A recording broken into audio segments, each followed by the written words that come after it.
We're back. Good afternoon. I'm Tarek Fattel.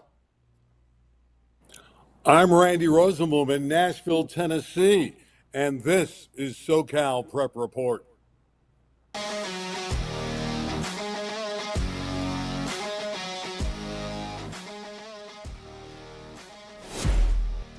A little role reversal this week. I'm in studio. Randy is out and about in the world. He has moved. I'm gonna let him fill you in on that. Again, I'm Tarek Patel. Welcome to SoCal Prep Report. I'm playing a little Randy Rosenblum. Randy Rosenblum's playing a little Tarek Patel this week, and we're gonna get to Randy in a second. But look, we're back just to set the field real quick. The winter has come and gone. We are in the spring and kind of towards the latter end of it. So a lot of baseball, softball, NBA playoffs, a little bit of controversy in today's shows. We'll talk about that, but I got to bring in Randy. Like he said, he's in Nashville, and I'm going to let him give you an update on what he's been up to getting across the country. A lot of driving, a lot of hours. I'll tell you this, the Oklahoma drivers are out of their mind. I think they average about 100 miles an hour. I'm going like 75, 80 on the road, and they're just blowing right by me like I was nothing. But we're on our way eventually to Greenville, South Carolina, where Catherine and I will settle down. We should have a home by next week. We think we can buy pretty quickly. We'll be in Greenville by tomorrow. So it's been quite a trek across America. The weather's been really good. It's been kind of fun, all the different stops, seeing all the relatives along the way. So it's been adventurous. Now let's get back to work, Tark. We have to talk some great prep sports in SoCal. I can't quite let you off the hook quite. I got to ask you one question. You grew up your whole life in Southern California, Randy, and in North Hollywood specifically. That's your childhood home, if I'm not mistaken. I do want to ask you, what was it like saying goodbye one last time to your home and going on a new adventure across the country with your beautiful wife? That was very difficult, very emotional. The memories, not only the childhood memories, but growing up all through the years, leaving, coming back, and being in the house 70 years. I mean, the house was built in 1952, so leaving there was not easy. And it was the relationships, the friendships that were so hard to say goodbye to. I had phenomenal neighbors on both sides of the house. Everybody on the block was warm and very friendly, so that wasn't easy. But you know when it's time. I mean, I've done so many events for so many years, 55 years in the industry. There's a time to say goodbye to most of it. And I'm still going to do some work from Carolina. I'm still going to do certain shows, but I knew I didn't quite enjoy it as much. Don't get me wrong. Still love the industry. Still doing the show with you is absolutely great. But still, there was in the back of my mind, it's time. And after 55 years, you let go of the rope and you move on and enjoy your golden years. Well, congratulations on a great career. We all know you've done so much, and I'm sure it was hard. I remember moving from my childhood home, and I only lived there for like 10 years, and that stunk. Yeah. So I can only imagine. But yeah. Onward and upward we go, my friend. Looking forward to hearing more about your adventures on the East Coast. Listen, a Tarek Patel somewhat basically hosted show, we can't get going unless there's a little controversy. You know I like to get lost in the weeds. So this is going to be a video I'm going to roll. A controversial baseball game, Bishop Amat and LaSalle. And before we roll it, want to just kind of set the table here for you. Amat actually was up 5-0 and 8-5 in this game. Excuse me, other way around. LaSalle was up 5-0 and 8-5 at one point. Bishop Amat came back, rallies back, ends up winning the game. But the controversial part was how they celebrated and the comments from the LaSalle coach, Andy Nieto, after the game. Go ahead, roll the clip. I'm embarrassed for Bishop Amat. I wore that uniform, and that would never, ever happen on my watch. They won fair and square, and they deserve to celebrate 100%. You don't rush my left fielder. Drama in La Puente at Bishop Amat High School. A baseball game between LaSalle and Bishop Amat. LaSalle was up 5-0 and 8-5 in this game, and what you just saw there was a walk to make it 8-8.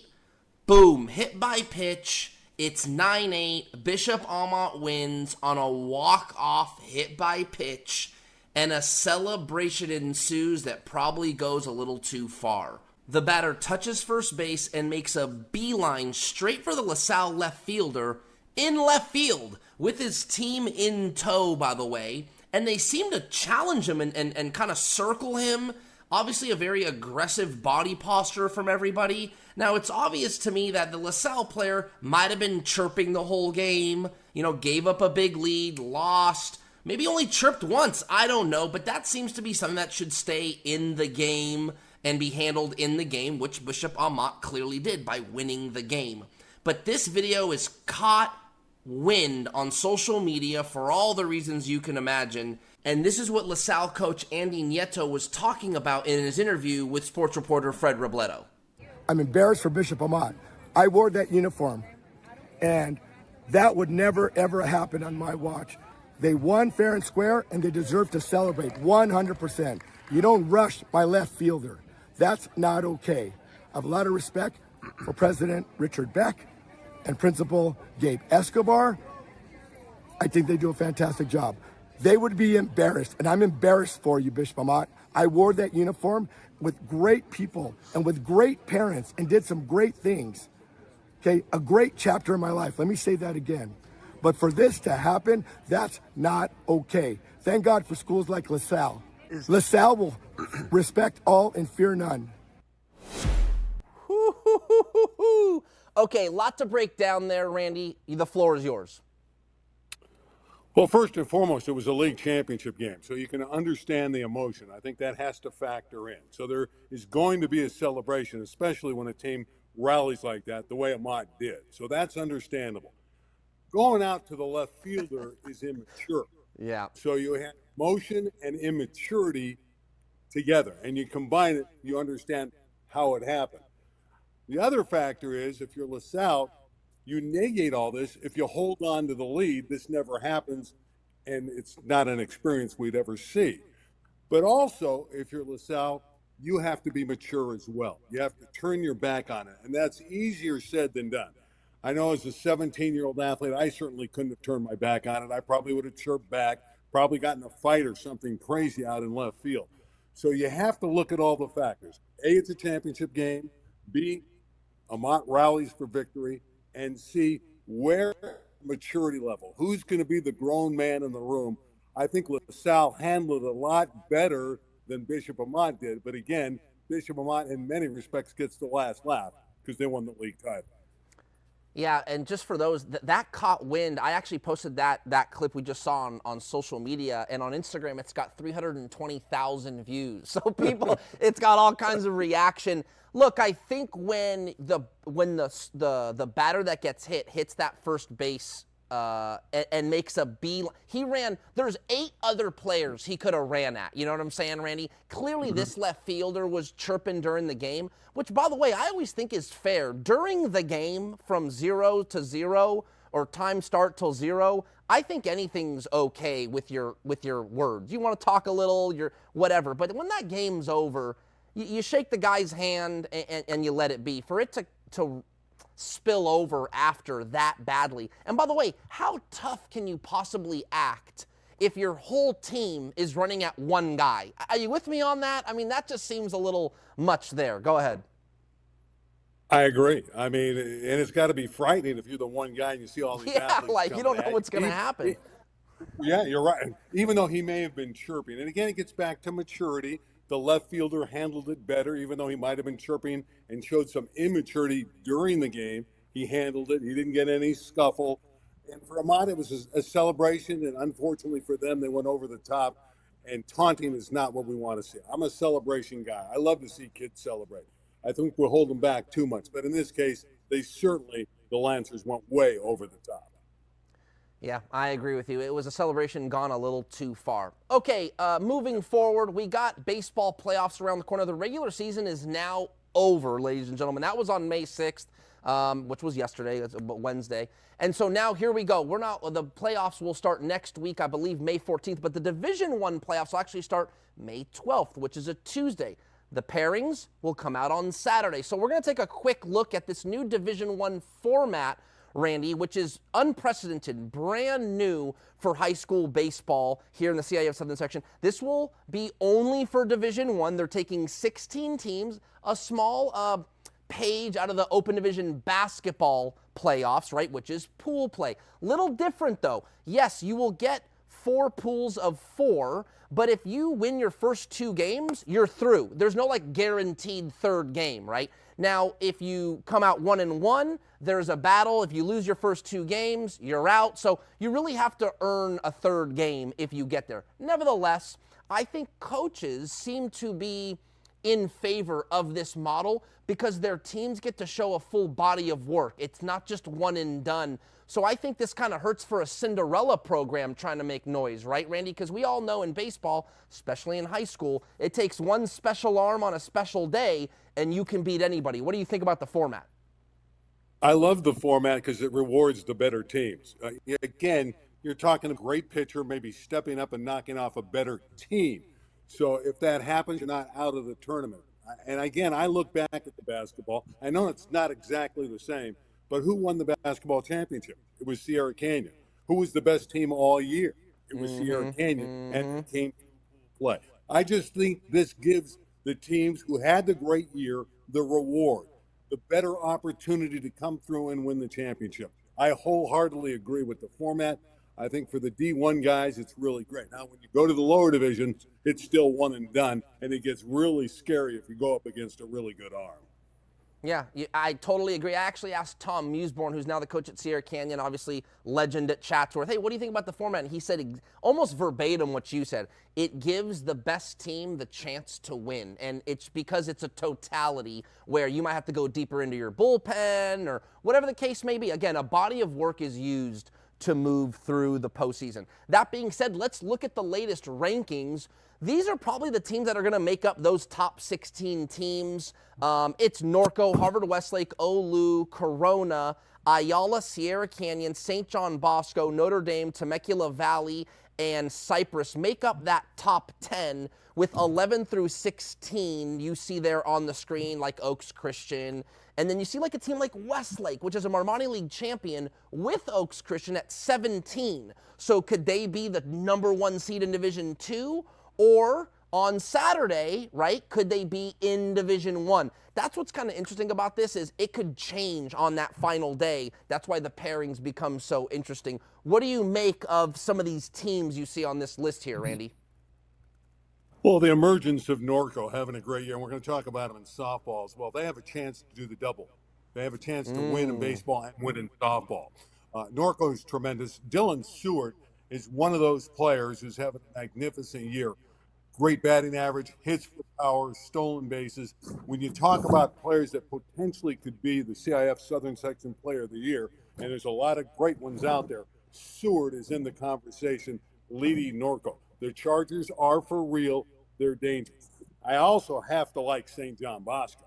I mean, Bosco's a championship team. They have the pedigree, and they're over 20 wins. We don't know how motivated they've been during the regular year. You know they're going to step up come tournament time, and they do, as we just talked about in this format, have the luxury, if they drop a game, to come fighting through. So Bosco's good. Certainly Norco's good. And Harvard-Westlake, I like Tronstein. He's a tremendous hitter. I'm looking at his average, 506 and 8 homers. Harvard-Westlake is always a program to remember because they get it done come playoff time. And never underestimate some of the teams like a Notre Dame, Sherman Oaks. I also like Etowanda out of the Baseline League. I don't think year winning the Baseline League, their pitching has really stepped up down the stretch. So some of the teams that I'm looking for might not always be the favorite like Etowanda, but on the flip side, it's still St. John Bosco, and I think they're very dangerous come tournament time.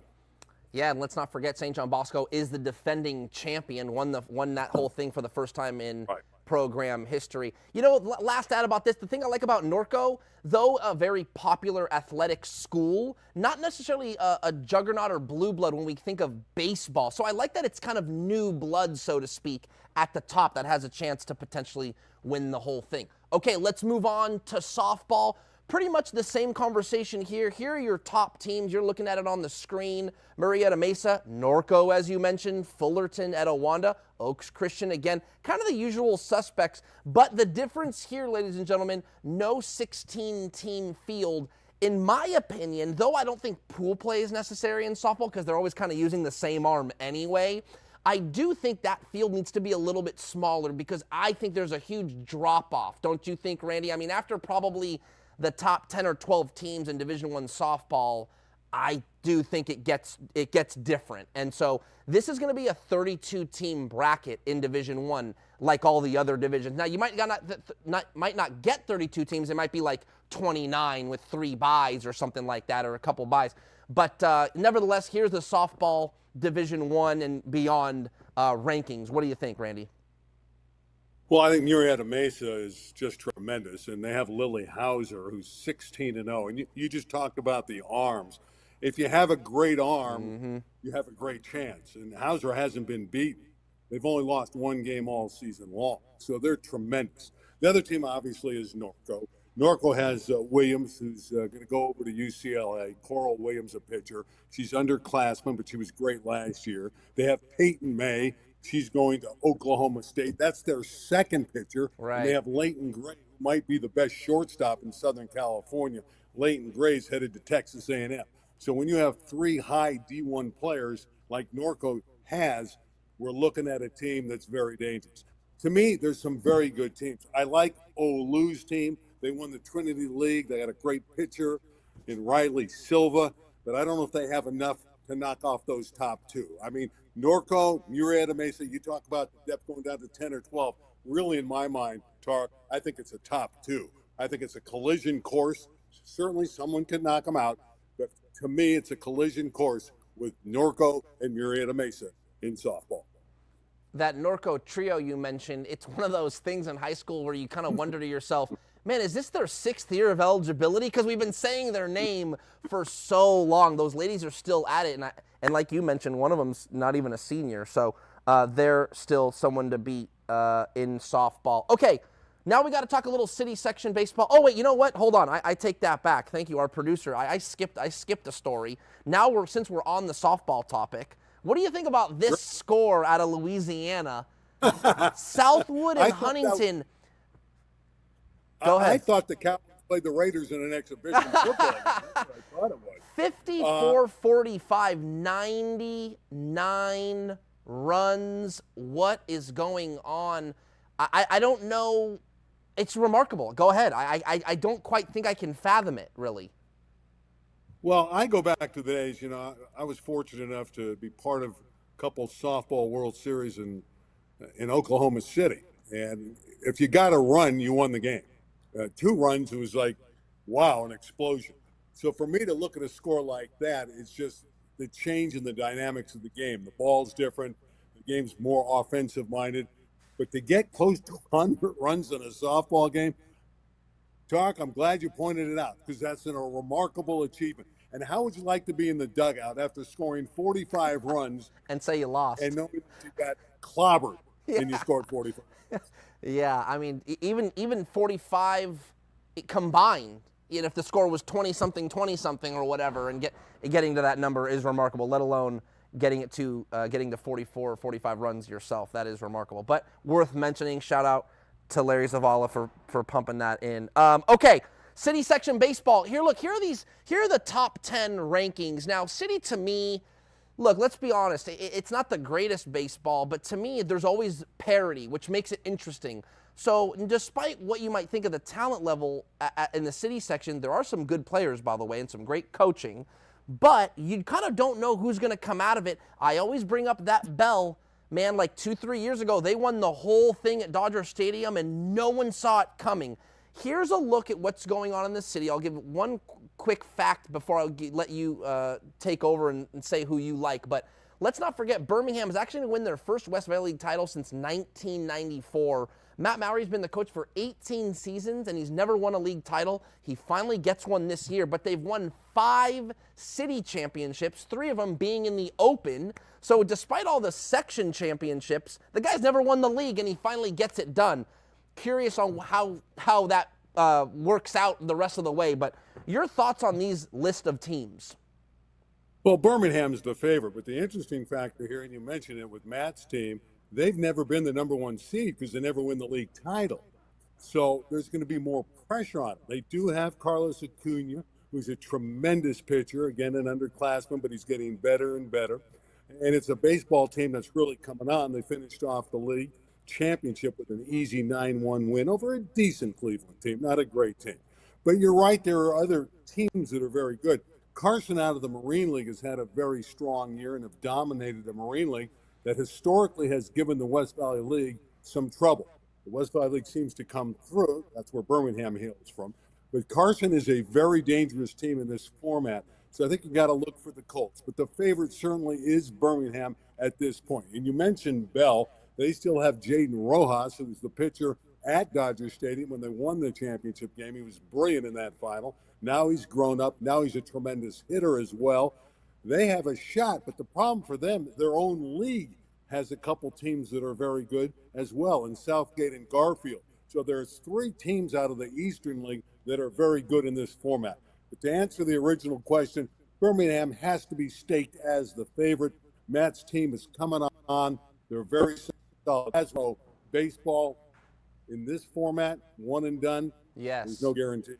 No guarantees. It could be dangerous. And I want to quick kind of, like, I wouldn't call it a prognostication, but something to keep an eye on. Remember, this Granada Hills Charter was this team that won the league like 2 or 3 years in a row, would be the #1 seed, and then either lose in the first round or like losing those semifinal games at USC. Never even got to Chavez Ravine. How interesting would it be to now, as the 3rd place finisher in the league, somehow get to Dodger Stadium? So I want to keep an eye on that. I feel like the baseball gods might let the Highlanders make a run, but it's going to take some significant play.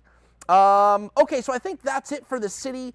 We're going to move on from baseball. We just had the NFL draft, Randy, and so I thought it'd be worth mentioning, hey, see, these are at least 3 major standouts that got drafted in the 2026 NFL draft. And, of course, the #2 pick in the draft from Mater Dei, and obviously played it at Cal, then was at Stanford, then Texas Tech, was David Bailey. My first question for you, Randy, do you remember David Bailey? Because I'll be honest with you, I don't remember him much at Mater Dei. I don't either. I remember the name. I remembered he was an all-CIF performer, but he grew up during his college days and matured. Yes. Now he's a tremendous edge rusher. He's a terrific football player, and I love his explosiveness. He has a great first step that gets him to the quarterback. That's his hallmark, is the first step. And again, he's bigger and stronger. I think he's like 6'1" and 250 pounds now. David Bailey can play. He'll be effective in his first year in the NFL, and I look for him to do some really good things, and he should. He's a high draft pick with a high motor.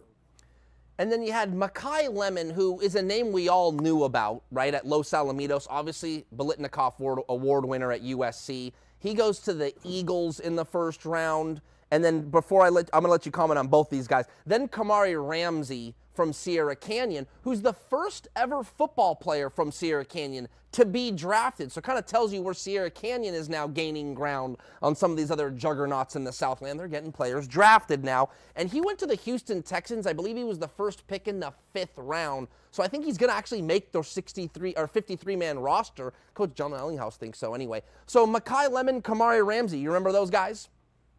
Absolutely, especially Lemon. Everybody remembers Lemon because he's so terrific at USC.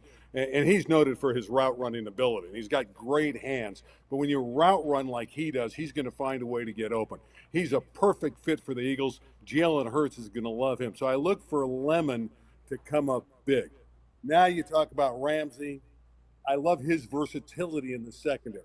He's a safety. He's not afraid to pop you. He'll come up and hit. And when you can play anywhere in the secondary and move your guy around, and Ramsey has that versatility, he's going to make some statements in the NFL. And just because he's a 5th-round pick doesn't mean he's not going to be effective in the league. So many instances, you talk about the quarterbacks, Brady and others who were drafted very late who become obviously terrific NFL players. Just because Ramsey went in the 5th round does not mean he's going to be successful. But it's his versatility that's going to make him a guy that the coach is going to point to. Hey, we can plug him in over here. We can plug him in over there. And in the NFL, you need guys who can do a lot of different things.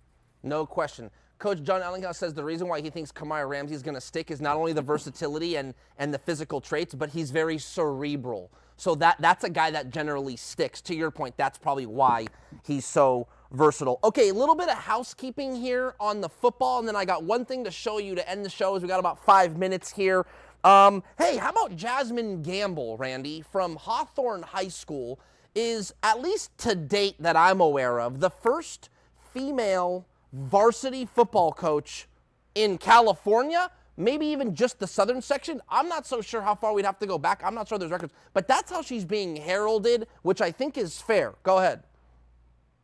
I don't think gamble's a gamble, and I'll tell you why. I like that. I like the fact she played professional football on the women's side, obviously, so she's got experience, and she was a terrific running back and rushed for over 500 yards in her last year playing women's pro football. So she's a very talented player who knows the game. And when you win football games, win them in the line of scrimmage. You start with the run game. You want to be physical, and you know that's what she's going to be. I think Jasmine will get it done. I think she'll be physical. I think her players will have the respect because she played. She's young enough they'll relate to her. And I think the novelty of it all to keep the attention of the kids. They're going to be excited to play for a while. That's right. And it's something on when the season comes along. See how she does. But I just have this feeling that Jasmine will be a great fit at that school. Yeah, I think if she can get those kids to buy in, and it might take like a win or two, then Right. it could really get going. I'm with you on that. A couple just things, I'm not going to get your take on these, but just a couple updates for the viewers here. El Segundo football coach Ray Schoonmaker is now the new coach at Los Alamitos.